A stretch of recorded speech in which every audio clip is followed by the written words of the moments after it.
Olá, vamos analisar uma situação comum em obra, certo? Que é o quê? Que o pilar precisa, nos andares de cima, ele precisa de uma seção pequena. Porém, conforme a carga nele vai aumentando, eu preciso deixar ele mais robusto. Ou seja, nos andares de cima ele tem que resistir 50 toneladas. Quando chega mais nos andares de baixo, eu tenho que chegar a 100, 150 toneladas.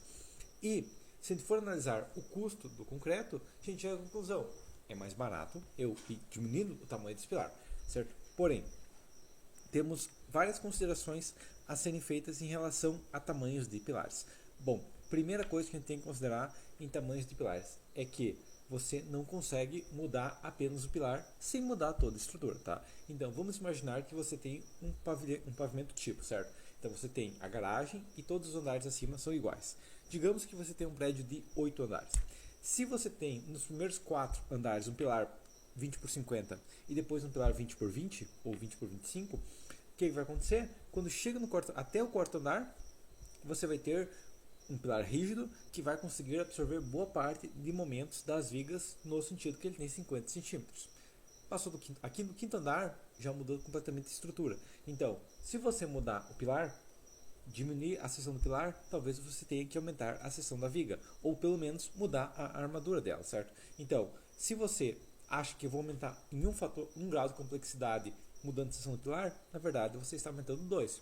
Por quê? Porque você vai mudar o pilar, consequentemente você vai aumentar a viga, você vai mudar a laje, né? Você vai ter que modificar toda a estrutura, né? Não apenas o pilar, certo? Então, isso é um motivo para não se mudar a seção dos pilares, certo? O que mais que a gente tem que considerar? Bom, a gente tem que considerar a economia, né? Não vou fazer uma obra e ficar jogando material à toa, né? Então, vamos imaginar uma obra agora 4 andares. Primeiros 2 andares, pilar de 20 por 40. Próximos andares, eu posso reduzir ele para 15 por 25. Será que vale a pena?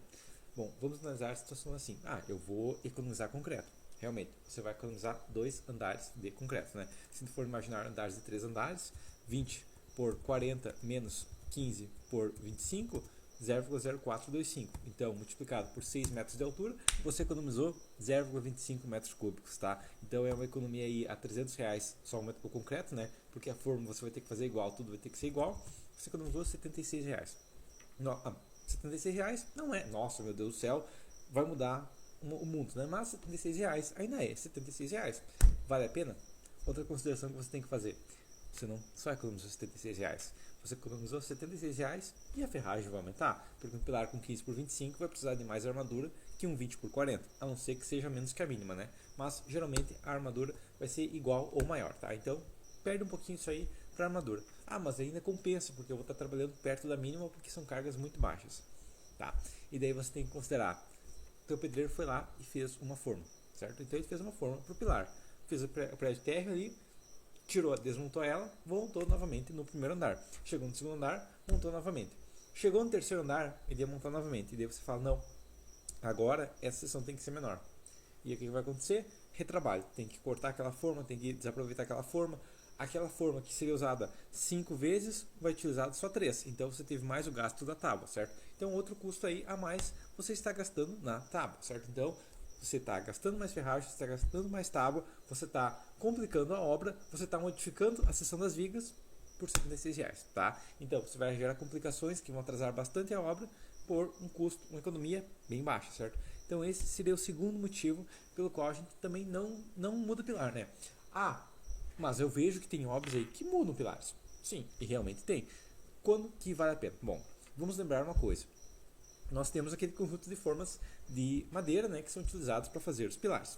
Uma forma de madeira, 5 a 10 usos, tá? Isso vai variar, dependendo da região, dependendo da experiência profissional, entre outros fatores, tá? Então, se é uma região mais úmida e tudo mais, isso aí pode variar. Às vezes dá 2 usos a mais, dependendo do local, certo? Dependendo da estação do ano, pode dar diferença, certo? Então, vamos imaginar que em média na sua região, você tem um aproveitamento de 8 andares, tá? Então pode usar 8 vezes a mesma forma. Se você vai fazer um prédio de 15 andares, compensa no meio do prédio, já que eu vou estar com umas formas velhas que eu quero trocar, troco elas e reduzo a seção dos pilares, tá? Isso é uma situação específica onde vale a pena, certo? Segunda situação: você tem uma mudança brusca na estrutura. Então, se você tem no térreo, por exemplo, várias vigas de transição, vãos maiores, alguns problemas ali, talvez um muro de contenção, aí sim, tá? Então, beleza, aqui quando tem o muro de contenção, tudo mais, as cargas são bem maiores. No térreo faz uma seção maior, tá? E aí não é aumentar o pilar de 20 por 30 para 20 por 40, tá? É aumentar o pilar de 20 por 40 para 30 por 60, tá? Porque tem gente que faz isso, né? Vou aumentar o pilar, né? Aumenta 10 centímetros do pilar, aumenta 5 centímetros do pilar. Isso não gera economia quase nenhuma e aumenta em muito o custo da obra, né? Então, se você for aumentar o pilar, você vai fazer um aumento de seção considerável nesse pilar. Você vai fazer um pilar que antes estava com uma taxa de aço máxima, uns 4% de armadura, e para menos de 2%, o ideal menos que 1%, certo? Então, isso aí é um fator que nesse caso específico vale a pena, tá? Cargas muito elevadas, prédios bem altos, certo? E lembrando, né, que mudou os pilares, né, você vai mudar todo o pavimento tipo. Tem outras opções? Sim. Bom, você pode fazer o quê? Você pode fazer com que na primeira metade do prédio se utilize armaduras razoáveis nos pilares. Passou disso, onde vai dar seção mínima, continua com a armadura mínima, tá? E vai a armadura mínima até em cima. Tem outras opções? Tem. Também pode ser feito o quê? Pode ser reduzido o FCK da obra. Então, pilar é o ponto crítico do FCK, né? Nas lajes, nas vigas, o FCK ele reduz um pouco a flecha, reduz um pouquinho a armadura, mas não é tão crítico. O que ele mais reduz mesmo é a armadura nos pilares, tá? Aumenta um pouquinho a flecha nas vigas, mas não é tão considerável. Então, você pode fazer o quê? Pode fazer com que os primeiros 5 andares, por exemplo, utilizem FCK 40. Depois disso, vai para o FCK 30. E passou do 10º andar, vai para o FCK 25, tá? Isso também é uma possibilidade, certo? Não é o ideal, é um pouquinho complicado de executar. As lajes vão ter que ser todas dimensionadas para FCK 25 e ter um aumento nos andares de baixo, certo? Mas isso também é uma opção. Mas, então, sempre lembrando, tá? Se você for fazer essas variações de seções, calcula quanto que vai economizar, vê se vai economizar mesmo e considera todo o processo construtivo. Considera que você vai perder a forma, considera que você vai ter que trocar a ferragem.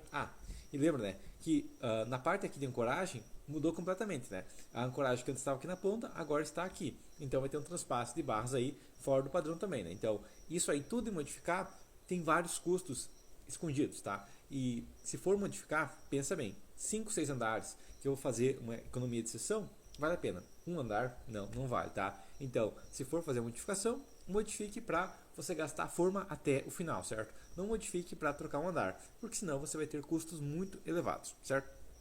Uma última coisa que talvez aí seja um motivo para se mudar a seção de pilares.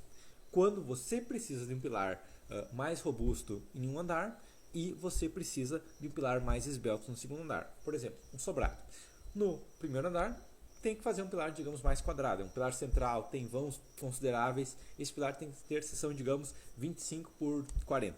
Tá? Vamos dizer que é uma carga absurda, tá? Esse pilar é um pilar ali que ele está recebendo carga de uma viga muito pesada, vãos consideráveis, tá? Então, mesmo que fosse sobrado, deu um pilar considerável. Segundo andar é uma carga muito mais leve, então, ou pouco mais leve. Dá para fazer esse pilar escondido na parede. E o cliente falou, não, eu quero esse pilar escondido na parede. E daí você vai falar o quê? Dá para reduzir a seção.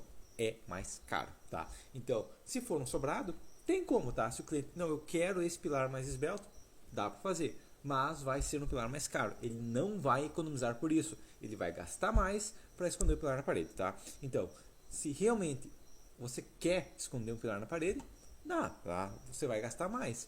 O ideal é que faça o pilar com seção igual. Mas se o cliente precisa do pilar escondido na parede no segundo andar, mas no primeiro andar não tem como, tem um muro de arrimo, alguma outra coisa assim, dá para fazer, tá? Só que você tem que avisar o cliente, você não vai estar economizando concreto, você vai economizar R$50 de concreto e você vai gastar R$500 a mais em tudo o resto, porque você quer esse pilar escondido. Você vai pagar uma multa para esconder esse pilar, tá? Não é uma economia de obra, é um custo a mais da obra se você for mudar apenas um andar, beleza?